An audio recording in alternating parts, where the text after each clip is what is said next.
Painted Blaq, a being of motivation to do more, to be more, and to have higher expectations. A new standard of us, true representation that we can trust. Standing against discrimination of all, black, white, foreigners, gay, fat, small, insecure, or just lost. Painted Convos is an outlet for voices that aren't out yet. I want to give people a new aspect. I want to create a platform for those who deserve it, but that's not hot yet. Where every perspective is needed for every topic. And although conversations get heated, no one gets mistreated because this is an unjudgmental territory. And there's nothing but respect for everyone's story. Thanks for tuning in to Painted Convos presented by Painted Blaq.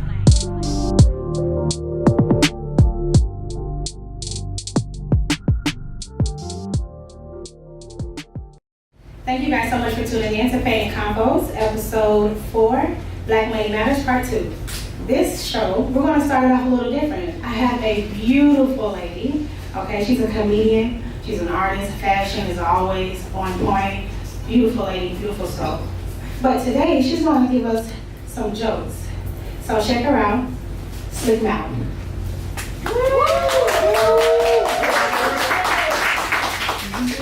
Thank you for having me.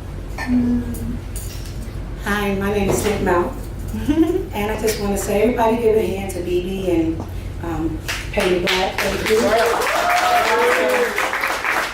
Also to the crew, the production crew, and also to, of course, my baby, Boogaloo's. That's my baby, and you know the owners. So, again, my name is Slick Mouth, and I'm here to just give you a little taste of something. You know, I am from New York, and earlier I was talking about the crusty feet. But let's go ahead into some other things. Anybody here in a relationship or single? Clap your hands. Who's in a relationship? Wow, okay. Who's single? Okay, how it is to be single again? Because, yeah, I'm single 2 years into. And it's good because, you know what, for me, you know, I'm always on point for my man. And I don't have to, you know, be there and do what I want, even pass gas now when I want it. You know what I'm saying? Don't have to make the bed up. You don't have to do my weave. You know what I'm saying? Early in the morning for him. I could just lay back. So, you know, it's kind of good to be a little single for a minute and getting on the go and everything. So, what about anybody out there with kids and stuff like that? You got any babies? Yes! Yeah.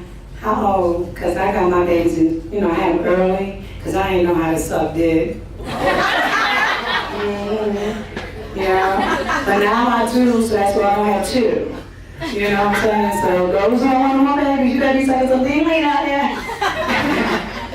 Yes, indeed. And those who's in a relationship, you have to suck dick. Yeah. I had a break 2 years in. Yeah. So even with kids, you gotta do it. You know, get it in. So anybody else out there who's from Georgia? How many people out there from Georgia? You know I love the men because they eat some coochie. Yes, thank you guys. I love y'all, yes. My southern, because the up north guys, they don't be with that. They be too freaking pretty, you know what I'm saying? But the southern niggas, even in you know, like 20s and up, they know what they doing. Thank you. Yeah. Thank you. Yes, indeed. I'm not going to stay long because BB did tell me I only got a little time here, but I'm going to give y'all something else to laugh on. Anybody ever had a friend that was like my girls? I'm talking to my girls. Ever had a girlfriend that was a Shanita? She always needed shit, you know, needed you to come and do something for her, give her an outfit, you know, help her pay a bill. Y'all gotta dodge them bitches in this year, honey. You gotta play broke around thirsty bitches. And that's my cue to go, okay? Thank you for having me. My name is Slick Mouth, but my personal friends call me Heaven. Thank you. And thank you. Thank you guys so much for joining me for the 4th episode of Painted Convos, Black Money Matters, Part 2. In this episode, we'll be talking about a money mentality, how to invest our money, and how to multiply the black dollar. We'll be doing questions in the form of a message in the bottle. If you have a question, make sure you answer it, and you're the first one that gets the opportunity to state your piece, answer, or pass to the next person. Thank you guys for tuning in. Enjoy the show. So we're gonna go ahead and jump right in. Brittany has our first question. Go ahead. How do we build a boss? Money is not taught in school. Entrepreneurship is not always a class in school, and owning your own business is not taught at home or school. For me, I would think that it comes from whatever your drive is, whatever you personally love, and you have to create it for different reasons, as in if this is your only opportunity to make something happen, or if this is something that you loved so much that this is the only way you wanted to make something work. This is what your money is going to come from. This is how you're going to live. This is how you're going to put food on your table. So you have to brand it, and in whatever way that you know that your particular people that's going to buy it, your consumers, whatever they want is what you're going to provide for them. And I agree. I would definitely agree. I would say it's two sides to it. To me, it's who you surround yourself with. Some people, they see themselves and they be like, okay, I look at other people and I see, not that they're lower than you, or that, okay, we're going through the same struggle and I don't want to do that struggle no more. So I'm finna figure out the next step, like how to do my own thing. Or you could surround yourself with people who already have business. Like, and then, like, that's what drove me to like start my own business. I was around a lot of people who was already bosses, so I was like, oh, I want to be like them. Like, I want to be my own boss too. So that made me want to go out and do my own thing. And that's like, and I see other people, like with my hair, I see girls who DM me all the time. They be like, well, how can I start? Like, but what can I do to, like, you know, start my own business or do something like that? So I think it's about who you surround yourself with too. Okay. I think that we need to transition that word boss to the next level, because a boss is like short term. We need to transition boss into leaders, because really a boss works for a leader. So a boss really is short term in your thinking. So I think that the first step is we need to create and build more leaders, and then, you know, try to build bosses into leaders, and then build that up around that as far as owning your own business. Because being a leader, you got to be the first one to find out what your business needs, get all the ground level stuff for the business. The boss don't do that. The boss come in and delegate and show people things. So your first step is owning your own business. You got to learn how to be a leader first. And so, I think the reason why I worded the question like that is because a lot of times we throw around the word boss a lot. You know, boss is just could be somebody that just looks like they actually have it. They look like they got this, that, and the other going on for themselves. But how do we build someone that necessarily just wants to be their own boss, or they want to be their own leader, or they want to be, you know, because in my eyes, you know, and I would classify myself as a boss, and I classify myself as a leader when you put it that way, you know, because at the end of the day, I want to create something that I could be the boss and I could run lucratively, and I don't have to worry about being paid from somebody else. My business pays me. So, you know, that was, you know, my definition of a boss. So, but I like the term as a leader, because a lot of times boss is just kind of watered down now. Yeah. So I like leadership. That's definitely a good term. I had another point to add. When you say build, like he said, it's from the ground up. So I would say, like, based off my upbringing, my dad, he kind of put things into me as a child to make me not be a consumer all the time. So when you think consumer minded, you think you're validated by products that other people have put their passion into, their hard work. So if I put on Versace, now I'm a boss amongst people that don't wear Versace. But you're really not a boss, because you paid overpriced for something that he could probably Versace can give away to them. Exactly. So when I was young, my dad used to say, you want to go to McDonald's? And I'd be like, yeah, I want to go to McDonald's. And he'd be like, all right, what you want to order? And I order a French fry, and he'd say, all right, I'm going to show you what it took to make this French fry. He'd go get a potato and cut it up. And he'd say, you see how much I paid for this potato? Look how much you're paying for these fries. So he would make me realize that I'm paying for the label. So I ended up wanting to be McDonald's and not always eat at McDonald's. You see what I'm saying? Yeah. So it starts with how you raise your kids, so they know someone else's child created this what we buy. Right. So you could do it too. You know. Go ahead. And I actually, my upbringing, I'm not gonna pay $500 for a pair of shoes or $600 for a shirt, or that's just not me. Like, I'd rather buy a shirt for $15.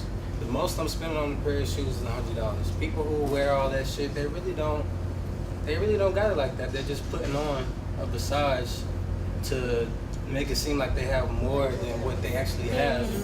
And they're actually losing money by putting that into BS when they really could be putting that into a savings account or, you know, putting that towards something that actually makes sense. That's something that should be taught. Yeah. Well, I think that the first step to becoming a boss or a leader is actually having discernment of who you are as a person. I'm a wardrobe stylist, so I understand that. I understand my style. I understand my customer. I understand just my everything. I know what girl I don't want to style. I know what girl is not my look.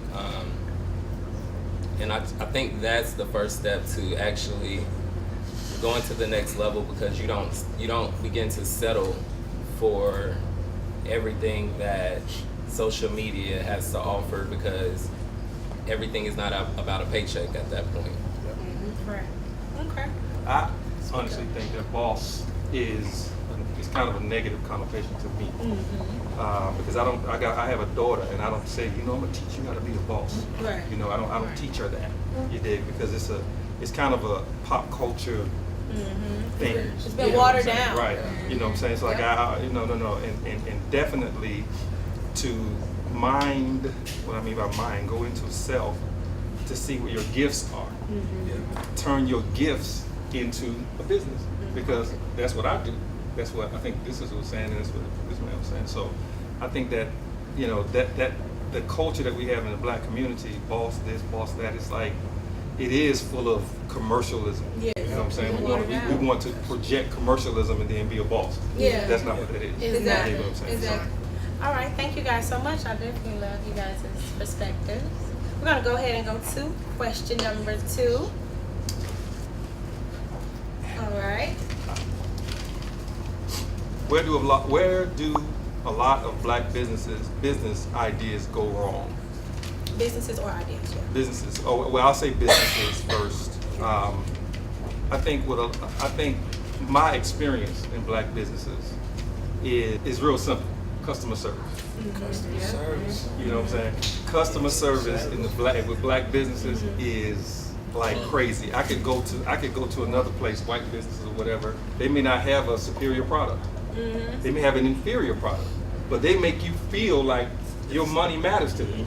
You go to a Black establishment many times, and it's not all the time, but many times that's one of the things: customer service, and also the treatment of the employee. You know, a lot of times I see Black businesses go under because somehow you're treating your employee as if they're doing you a favor or something. You know what I'm saying? They're not doing you a favor. You know, they come to work, they come to have commerce just like you want. Us as a culture, Black people as a culture, we have a tendency to not really follow through. Yeah. You know what I'm saying? Because I think that our core mentality is steeped in the feeling of powerlessness. You know, we don't feel like we can really do it for real. Yeah, he just hit it right there. You know what I'm saying? And so that's why a lot of times we have ideas that don't go anywhere. Because at the base or at the root of our thinking and our mentality is a feeling of powerlessness. Another thing with ideas for Black businesses is not support. We don't support each other like how we're supposed to as far as Black business, but we'll go support these white folks quickly. And it's not to say that be a place like, say for instance, like if you starting a shoe collection and it's hot, my man starting a clothing line, got some t-shirts that's hot, guess where we at? Saturday morning. Nike Town, Wish, Foot Locker. It's embedded in us to create, to make things happen, to move, and all of us is in our DNA because that's what we come from. So we always, if you out and about in Atlanta, you always see somebody trying to hustle up something or put something together or trying to structure something. But we as people don't have the education or the structure to do it without no support, so we can't do it. Like, okay, he has an idea to open up this wing stand. 20 of us need to have bread so we can get him to open up a wing stand, and he kick us back and then start the project over. You know what I'm saying? That's how back in the day they built those 2 Black Wall Street. There's no support, and that kills all of Black businesses. Right. 9th Street food stand, gone. Best food. What happened? No support. People come and buy a sandwich here and there, like, oh, they make good sandwiches, but what happened? They kept going to Subway. Okay, go ahead. Okay, the question was, where do a lot of Black businesses go wrong, or how does the idea go wrong? Well, I would use myself as an example, and also just in general, but Black businesses go wrong because we just jump into it. Like, I always knew I wanted a business. I've always had this mindset of, I want a business. My grandparents have a business. I'm like, I want my own business, shoot. So I woke up one day, I had the idea, I never wrote it down. Like you said, you should write everything down. And I was just like, you know what? I'm gonna go trademark my business name. I called them, how much I need to bring y'all? They told me, okay, cool. 15 minutes later, I was at the courthouse getting my name trademarked. Got that done. Okay, I need to go get my hats embroidered. I could have went online and bought hats for $1. I went to Lids. I bought my hats and got my embroidery done at Lids. I spent $426. That whole day I spent probably like $750, $800 that whole day by the time I finished paying for everything I needed just to be able to sell my stuff and know that it belonged to me. So I had that security. But then, like, even looking at it now, I'm just not starting back to work on my business because I'm like, you know what, I messed up the first time, but that's a lesson learned. I'm a business major, and you wouldn't even know I was a business major how I went about handling my own business. It's okay though. Write a I business think plan. a lot We of don't people, write business a lot of plans. people suffer from that when they just jump right head first into things. It's the same way that guy wakes up early every day and goes play basketball to practice, knowing that it's a horrible chance of him. You know, And that just goes. but with the chant, with the thought of it though, of the fact that you thought to do it and you took initiative to do it, give yourself credit for that. Don't beat yourself up for that. Because a lot of times people be like, I wasted all my money. I'm you know, and they feel kind of failurish. You get insecure about your idea, and you can't get The one good thing that I can say about that lesson was that I actually got a LLC behind it, so I actually have a business. I have a brand under a business. So it's like now that I'm going about it, it's like, okay, I can put other brands under my business. Like I can have a clothing line here, I can have a lipstick line here if I want to. Yes, and I but can put slow it on. down. I'm just saying. Build up anything is when somebody goes out, you scavenge and you grab as much information as possible and you bring it back to your people. So that's why we have our next question. Why do we as people feel more secure about shopping at a non-Black business? Does it have anything to do with the saying white is right and the mentality of crabs in a barrel? What I was going to say about the question before, and it does have a lot to do with this question, is there's a complete lack of knowledge. Like we don't know, number one, like that's why you went to the courthouse. If you had the knowledge, you wouldn't have went to the courthouse. You would have known, from research or from, someone telling you, or from your parents or aunt, whoever it was, that that's not what you do. And therefore you wasted time. Again, we become discouraged. You know what I'm saying? We become discouraged to the point where, like, not only do we fail, but we don't want to get back up and do it again. Let me ask you guys this. Does it have a lot to do with being able to relate?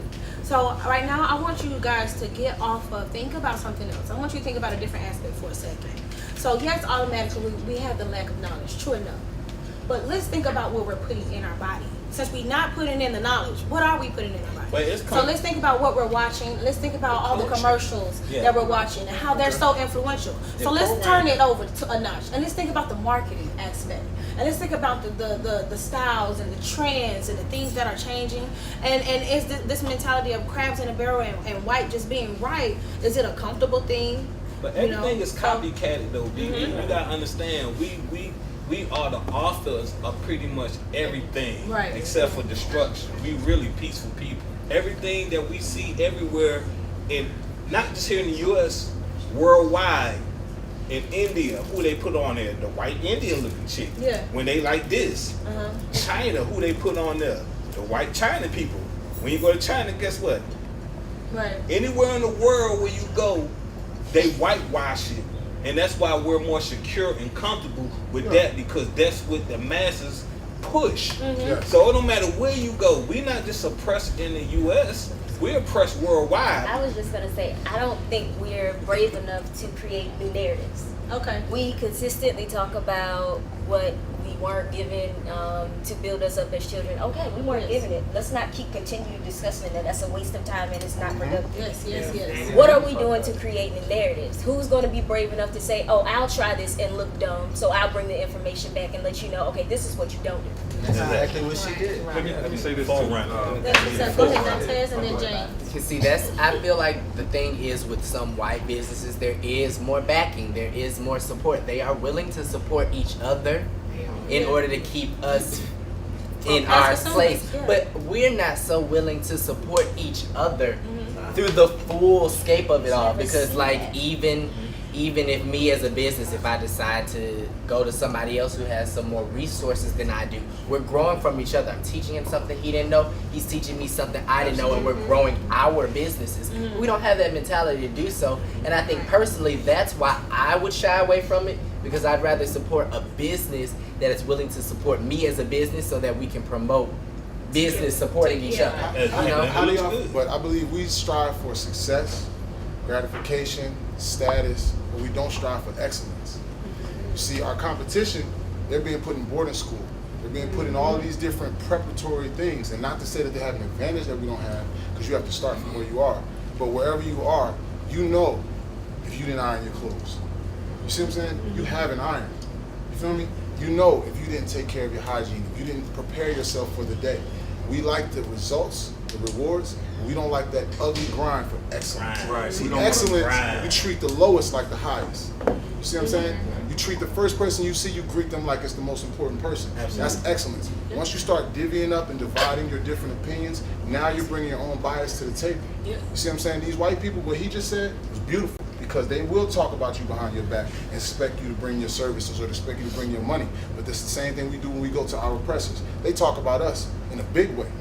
But they're able to put all of that personal stuff down to open that business and say, come on, bring that green money. They're going to make excellence. You know but don't confuse excellence with systemic excellence. Oh, no, not at all. No, I mean excellence, I mean within yourself, what you know. Right. You know if you ain't doing your best. Exactly. You know, and then you know when someone else is slacking, and you may hold them to a higher standard. Right. We don't hold ourselves to that standard.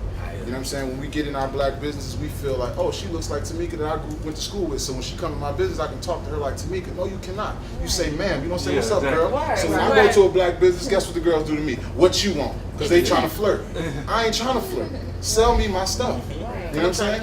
And that's my only point. I just want to put the idea of excellence, because excellence is a process. And that's a long, laborious process that you got to want it, you got to bleed for it, you got to breathe for it. You know what I'm saying? And that's the thing, that if we want to get out of this rut, we're going to have that level of intestinal fortitude to go against the fact that we're running uphill, that the gravity is a little bit stronger on us than it is for our brothers from other countries. You know what I'm saying? So I would just say, anything you want to do, make it excellent. You know what I'm saying? Your hats and all that you did over there, mommy, with the hats, you had an excellent intent. Now you know how to make your process excellent. I've recently heard someone say, because they have a black-owned business. So it's kind of like, hey, it's black-owned. We are black-owned. What can I say, type? And that standard. Yeah, you need a black-owned conglomerate. That standard is what I feel like is what hinders us the most. It creates us to get up and be on time when we have a 9 to 5 for somebody else. But it creates us to slack because, hey, it's me. It's me, brother. But they're my people. I'm my people, And so at the end of the day, it's like a standard. That's why they come up with these funny terms that we think are traditions. CP time, colored people time. That's because it's like, give black people a break type. That actually comes from slavery. And that's from slavery. But what I'm saying, but the mentality. I ain't coming on time. Yeah. And that's another thing I hate when they do that. They be like, black people always lazy, this, that. Y'all done worked the shit out of us for goddamn 400 years for free. So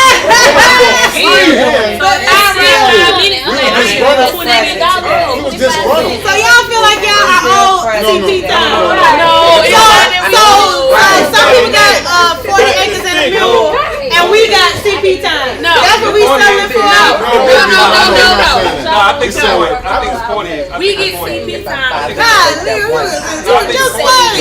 I can't be late. investment. I'm gonna use that when I work. Nah, but really though, like my man said, My boss said. but this is what I want to say about, because Sister brought up a point too about changing the narrative. As black people in America, there were 3 things that the system of white supremacy didn't want us to know. One was the science of business. Yep. Number 2 was the science of warfare, and number 3 was the science of mating. Yep. Okay? And Those they were wanted 3 us to thing that they wanted to make sure that we never knew or was able to institute. Okay. Now I went to a little small college here in Atlanta, and I graduated from a larger college, but the one I cherished most was Morris Brown. And we had a professor that came from Korea, and he was very frank. He was very frank. One of the things that he said about black people in America in particularly is that we do not know how to do business. I don't care if you went to Harvard, okay? I don't care if you got an MBA from Harvard. Knowing how to do business is not simply about what you get from them.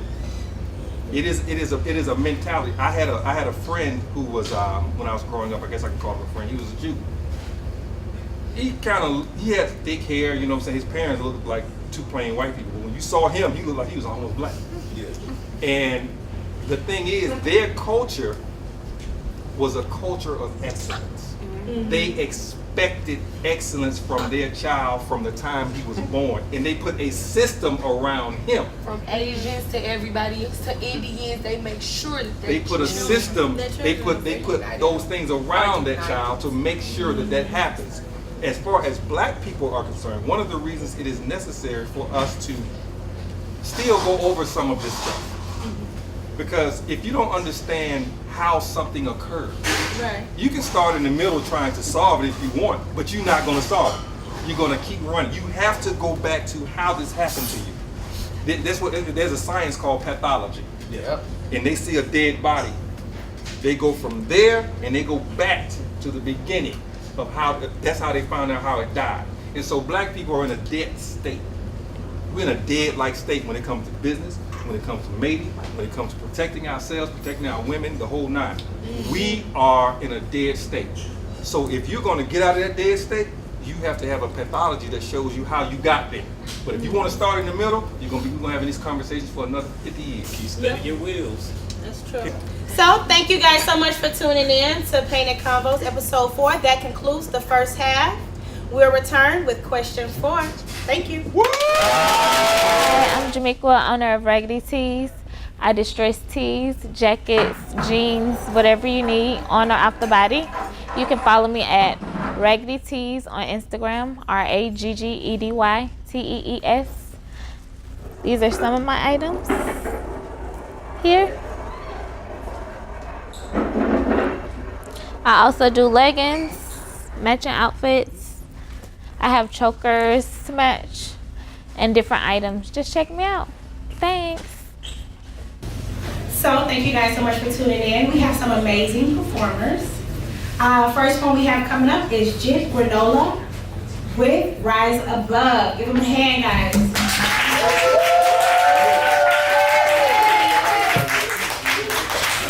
Stay wider with that one. Here you go. How y'all doing tonight? All right now. All right. Doing good. I just come to bless y'all ears with some music, alright? Is that fine with y'all? Yes. Sing, baby, sing. You drop the DJ. Let go. Y'all ride with me too. Might need a little hand clap to get me started. What's that? Just wait, yeah, I got time.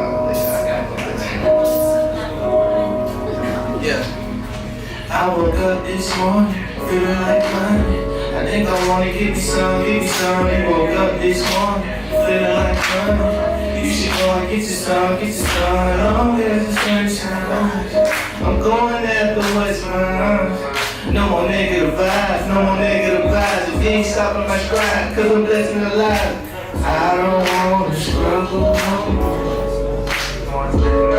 And put your hands in the sky if you ever been down before. And let's rise above because I don't wanna struggle no more. And put your hands in the sky if you ever been down before. I knew God was up to something. Clearing the path of destruction. Left in the field like passion and rushing. Can't treat life like another task that I'm rushing. I'm trying to blow, I keep mashing the button. Just hoping these blessings coming down in the dozen. Cause Lord know how bad I want it. I ain't gonna wait to bed hungry, but I woke up this morning feeling like money. I think I wanna give me some. You woke up this morning feeling like money. You should go and get your sun, as long as the sun shines. I'm going after what's mine. No more negative vibes, no more negative vibes. Ain't stopping my stride, cause I'm blessed and alive because I'm struggle.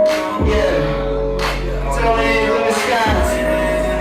If you never been down before, let's rise above because I don't want to struggle no more. Put your hands in the sky if you ever been down before. Let's rise above. Look, so wake up is a blessing. Time to take another shot like Steph. I had to tell myself to stop second guessing and go with my heart, even if that means indigestion. Lessons, the only L's that I take. Cause everybody looking at their losses as mistakes. Hey, I'm just embracing where I come from. When I'm still at, I know y'all gotta feel that. People like, do we still rap? My question back, well, what else do you know me for? Getting my point across until I get a total score. Looking back at my life, I always wanted more. I just needed ways to get it, and I realized the easiest way to stay committed, continue paying attention to sound that nigga. Yesterday felt like a damn intention, but I woke up this morning feeling like that clap one more time, y'all. Yes, you woke up this morning feeling like money. You should go and get your song, as long as the sun shines. I'm going after what's mine. No more negative vibes, no more negative vibes. Ain't stopping my stride, stay with it. Cause I don't wanna struggle. Put your hands in the sky if you ever been down before. Let's rise above. Thank y'all, man. Appreciate it.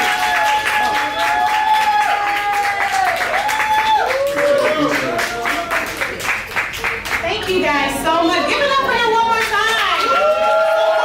Support his team. Support his team, right? Definitely. So let us know where they can find your music, where they can find you, social You media. can find my music on SoundCloud under Jit Granola. You can follow me on Instagram at Jit Granola, Twitter as well. I'm dropping an EP soon, like this summer, so I'll be able to update y'all every time I come to that show and perform. Thank y'all. So thank you guys so much for tuning back in to Painted Convos, second half of Black Money Matters Part 2. We're gonna go ahead and go right into our fourth question with Dantes. It says, at one point, music was just a source of entertainment. How would you say it's used now? Is it for the better or worse? I'm a musician, so I guess the type of music I would create kind of promotes Black excellence, breaking down systemic barriers that were given to Black people, or maybe what we see naturally on television. So my music holds that type of message. I promote unity and equality for everybody, but my mission is for us.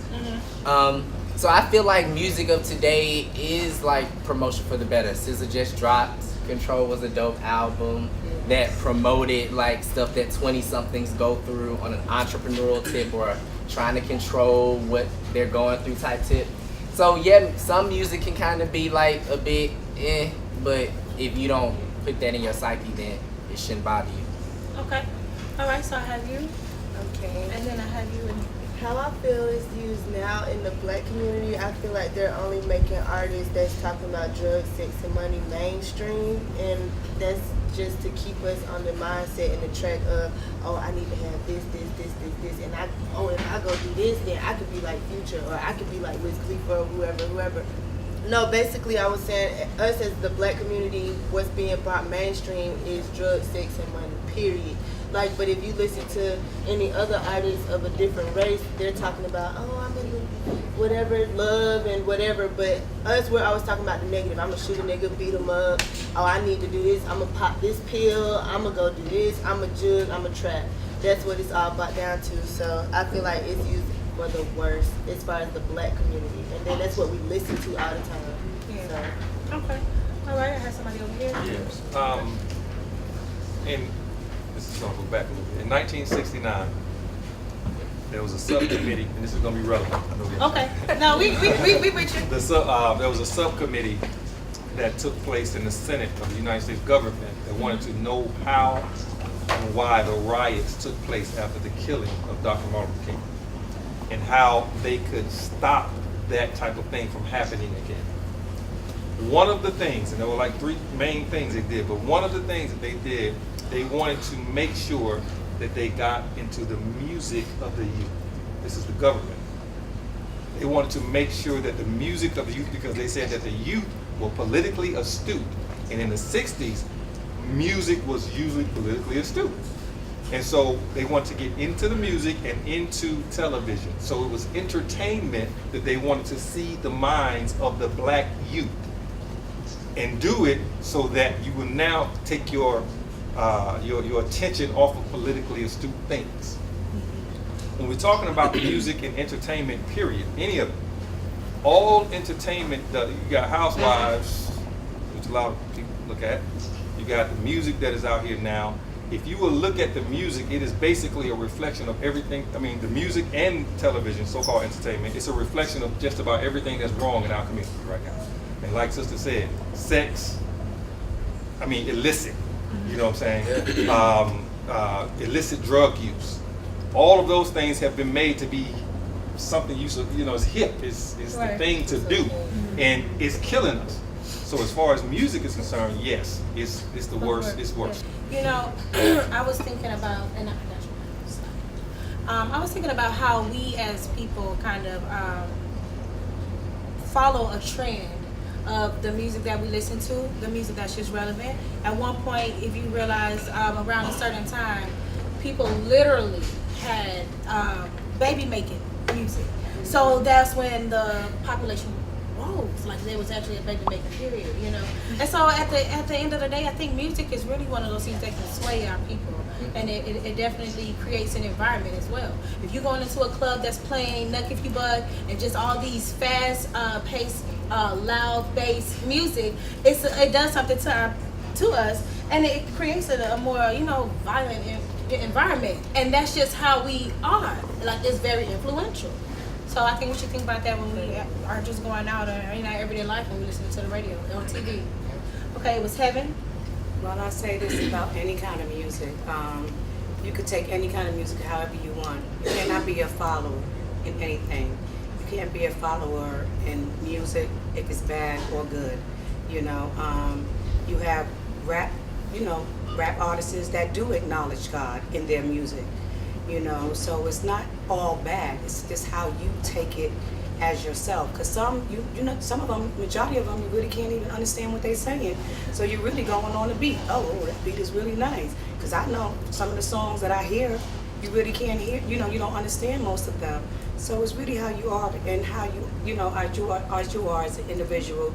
You just can't go around here and think that because music says have a fat booty, you go and blow your booty up. That's your choice. So if you want to, everybody can't be a Kim Kardashian or a Nicki Minaj, So don't go out there and follow the music and think because big booty, that's what it's about. Then and as you see, they talk about big booties and then they turn around and talk about fake booties. Oh, that girl got, booty shots now because you done went and blew up your booty because of the music. So stop being a follower in the music. You know what I'm saying? If it ain't gospel, don't follow it. You know what I'm saying? That's how I feel like that. The gospel is the truth. So that's my little closing. So I have you, and just one last thing. One thing about music is it sends vibrations, and vibrations, that's one of the main things that affect like the aura, the spirit. So like what you were saying, like when we listen to certain things, we're opening our spirits up to whatever it's bringing. It's moves. So like it's a lot of stuff that happens behind music that whatever, but it's a lot of stuff that happens that is actually meant to make us feel certain types of way. We listen to a song that's we sad. We listen to a song that's we want to. Somebody might say they want to go shoot somebody because of the spirit that's brought from that song or from that particular the words that they're using, whatever it may you start being a follower. All right. And you go into a Macy's, you don't hear hip hop music. Why? Because they want you to move slowly. They want you to move slowly. They want you to browse. Because if you went in there and they had some music, that's what you do. You move because your body does and your mind goes according to those vibrations. You understand what I'm saying? So when you are listening to music, it is very influential and it's backed up by a whole system. It's not just the music. It's a whole system that causes us to think a certain way. Okay, love. How do we begin to help our status, raise our standards, and change our way of thinking as consumer to a business owner? Okay, from being a buyer to an owner, how are we, affected, or how do we think? I guess it becomes a point where we get to, like I know with myself, I just don't like working. So, and then I look at it like how you said, somebody can go buy, whatever designer for all this money and you can get it for cheaper, like with the potato and the french fries. So it's like, I sit here and be like, dang, I can do that. You know what I'm saying? As long as if you can think it, you can do it. So if you sit right here and you want to be better, you might not want to work for somebody, or you might just, like you said, want to be your own leader. You just have to get the mindset of that's what I want, and you have to actually go with it and actually treat it like your baby. This is my baby, so I'm gonna do what I can to make sure my baby is okay. You're securing your future rather than just out here doing whatever you got. What changed my thinking from a consumer to a business owner is because I started my boutique, Shades of You, and once I got into finding my vendors and my wholesalers and the different things I want to sell in my boutique, I'm going out to the store and I'm looking at the price like, wait a minute, I'm going to pay $30 for this shirt, but I can go here and buy wholesale 6 pieces, only spending $45. I'm only like, it just didn't make no sense to me no more. So now when I go out and I'm looking for stuff, I'm like, no, I'll just go and find it for my boutique, get me a piece out of, sell the rest, make my money. So it's really just about a perspective aspect. I think when you say how do we begin to help our status, it's about a perspective, and just once you get that knowledge, you hold on to it. Are you gonna hold on to it and share it, or are you just gonna hold on to it? It's the key. Go ahead to the next person. And that's when it comes to what she was saying earlier about reach one, teach one. We can't be out here hating on one another. And if you have a product or you're marketing something, you are a product of that. So you have to act accordingly. You can't be out here pulling wigs and weaves and mean mugging brothers if you want people to come into your business. So at the end of the day, you just have to be a product of all things and all aspects in life.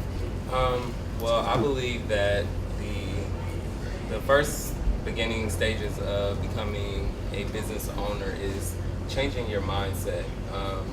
You have to start believing that you are important and that you are beneficial to someone. I believe that if you go into a business thinking money, money, money, and not how can I make someone better, or how can I make the world a better place in whatever way that whatever you're doing. I don't care if it's music, if you're a barber, if it's a clothing line. You have to have some sort of discernment of what you want to give to the world, because business is providing a service for someone else. Business is not getting money. Exactly. That's not what business is. That is not what business is. That is not what business is. That is not what business is. I can clap on that, because if anybody has a business, they know that you do not benefit firsthand and you do not make money right off the bat if you have a business that you're gonna really benefit from. Exactly. It don't work like that. Go ahead. And you also have to have some sort of goal of where you want to go in your life. You have to know what you want to accomplish. If you've never been out of the hood and you want to get out of the hood, you have to put that in your mindset that I'm going to get out of this place. And you have to align yourself in those circles. You have to drive in those fancy neighborhoods. You have to go sit in front of the BMW dealership. You have to start thinking Educate yourself. that is my car before that is my car. Yes. Right. Research. Right. Research. I know I can get wrong with this, so I know she's trying to keep it moving. But I see two words in this question that really stand out to me: status and standards. And you have to look at the things, me, and I won't say you because I'm trying to learn how to speak for my own self. Okay. But I have to start looking at the reasons, why are these words there? What things establish status and standard? See, in a society, if you are past a certain color, you ain't to a certain status or standard. The standard is fair skin. They call it fair because they get treated fairly. So when you tell your children, oh, don't go outside, you're gonna get black in the summer.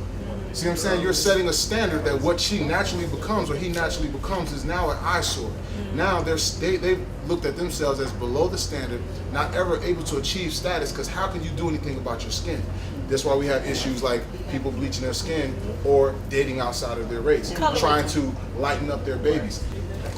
All I'm gonna say is, your limit is your vision. Wherever you see yourself being, that's where you'll want to be. So if you decide to build work and you want to work a 9 to 5, that's what you're gonna do. If you want to own businesses and live a different type of lifestyle, that's what you'll do. So basically, it's like you gotta want to be successful, baby. You want to breathe. Like if you was in the water and you were drowning, you know, like how you just want to get up and breathe. That's how bad you want to be successful.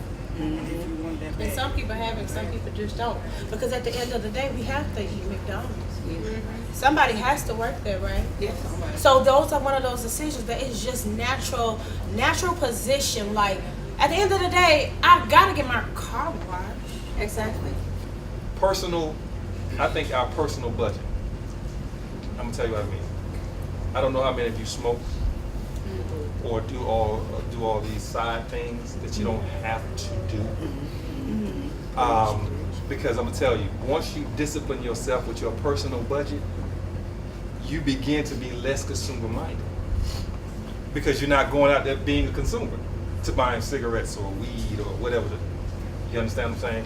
So our personal budget, how we do our personal things and what we do in our personal lives as far as our budget and where we spend our money. Once we say, you know what, I'm gonna let the cigarettes go, or I'm gonna let the weed go, or I'm gonna let the alcohol go, or whatever it is that we're talking about, once you start doing that, you become less consumer minded. So I think what I do have is sidebar thoughts, and I'm just going to go over them just really quick. I have like maybe 3 in there. We're going to just go touch on each one. One of my sidebar thoughts is live beneath your means, okay? Yes. Too many prefer to look like they have it than to actually have it. If we really thought about what we were doing and thought about the lifestyle that we truly want to live in long-term longevity instead of just that one Instagram pic, we will understand that that outfit doesn't have to cost that much for you to be that relevant. And if being that relevant is that important, then being a business owner is not what you're interested in.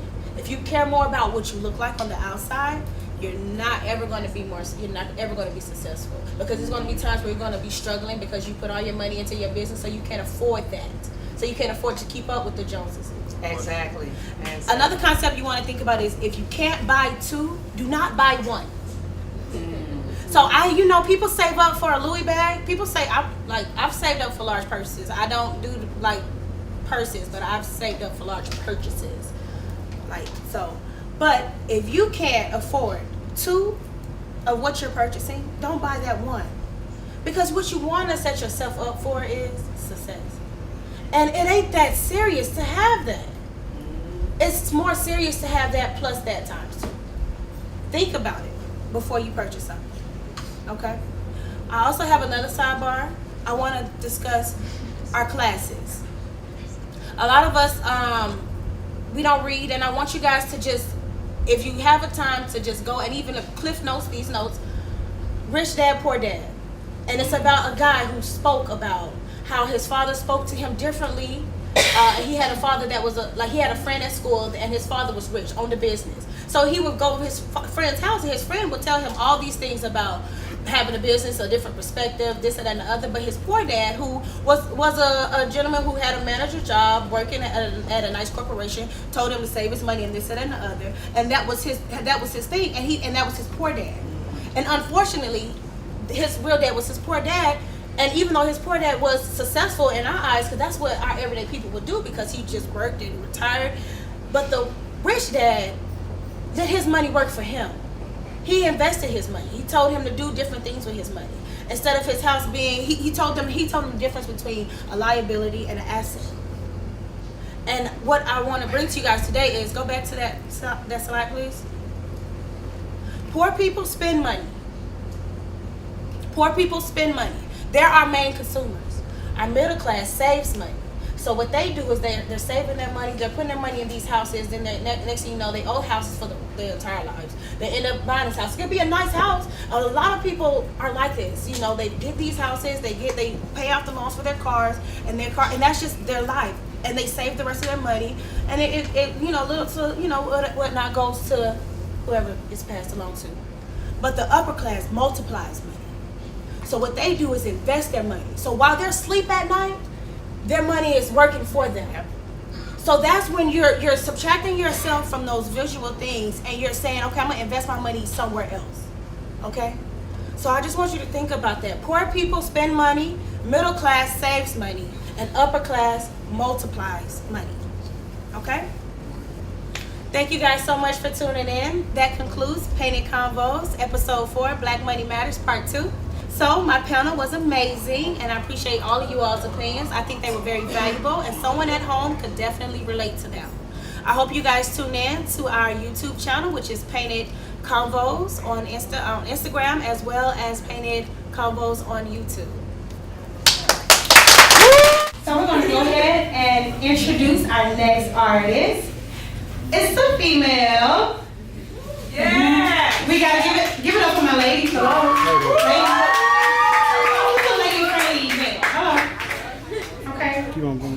All right, so Jet Liz is going to be performing her song, Ish. Do it, girl! Woo! Alright, we just about to vibe out for a little while. Chill. I don't know who's smoking here, but I smoke. So this one is kind of about, you know, just good vibes, good vibes. This one,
Okay, so we're gonna go ahead and introduce our next artist, Pedro Da Vinci, performing his hit single "New Wave."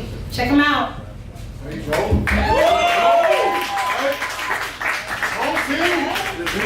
going on, y'all? Home team. AJ Shabuka ain't going on. No spin it. DJ. I'm a new this shit right, man. We're gonna get it right, you know what I'm saying? Yeah, you know, practice makes perfect. So I'm gonna keep working at this shit. Fly. I guess I just gotta switch this shit up, you know? Yeah. Pull up, Blaq, let me call that. I would get the money back when we were right. Throw it around and listen to the city. I'm to the side, get fucked back for another 490 and running up on some other bitch trying to play me. I don't want that up in my get a bit of deep. I'm all I want. Come and got money in my sheet, no shit. Red bread, all my niggas gon' eat. Thanks to the scale. And the fucking old seats, I got the bills. Finna make the blow, ring y'all nigga hell. Why your packets on free? Gotta make a sale. Cause we ain't out here looking free. It's a big difference, I don't wanna look at me. I've been out here trying to flip it, turn the house to a key. Ball like my joint, shot the nigga 23. Said too high, I'ma try you as a fee. How you poppin', you ain't making a profit. Flexing on the ground when that shit in your pocket. When you really get it, money, gotta show that you got it. Gotta stay low key, cause I know that they got me. Lazy nigga try to rob, swear to God, I'm a problem. On your head like a ball, you know, pressure on dollars. My nigga pressure, keep it blowing, you must super your body. Trying through a couple racks when I run through the lights. Living life on the edge, they don't think of you right. Pull up in the two-door, let your hoe get inside it. They ain't shut on low and I'm broke. The money was a drug, I overdose. Long as you got dope, then you got some hope. Couple grand ain't enough, bitch, I want some more.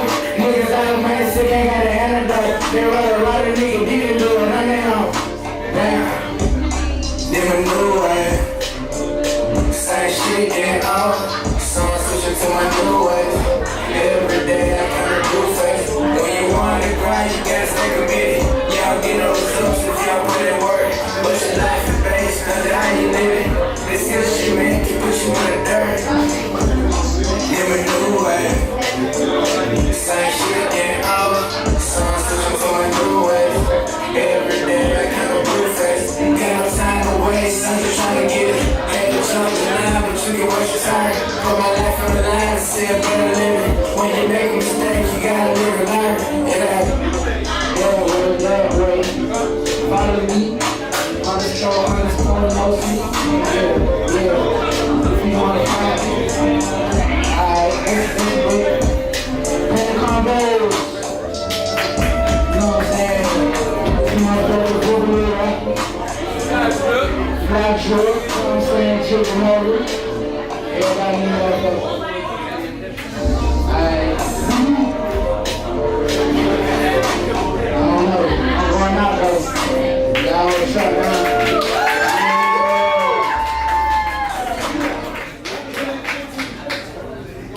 Alright, and so that sums up my show. Thank you guys so much. Give you guys yourself a hand. Everybody give yourself a hand. Thank you. I appreciate you all. I hope you guys return to my next show. The topic will be privilege. We're going to talk about everything from, excuse me, quiet back, please, quiet. Excuse me, quiet. My next show will cover privilege, and we're going to talk about everything from natural and unnatural favoritism. Okay? Thank you guys for tuning in. I'll see you next time.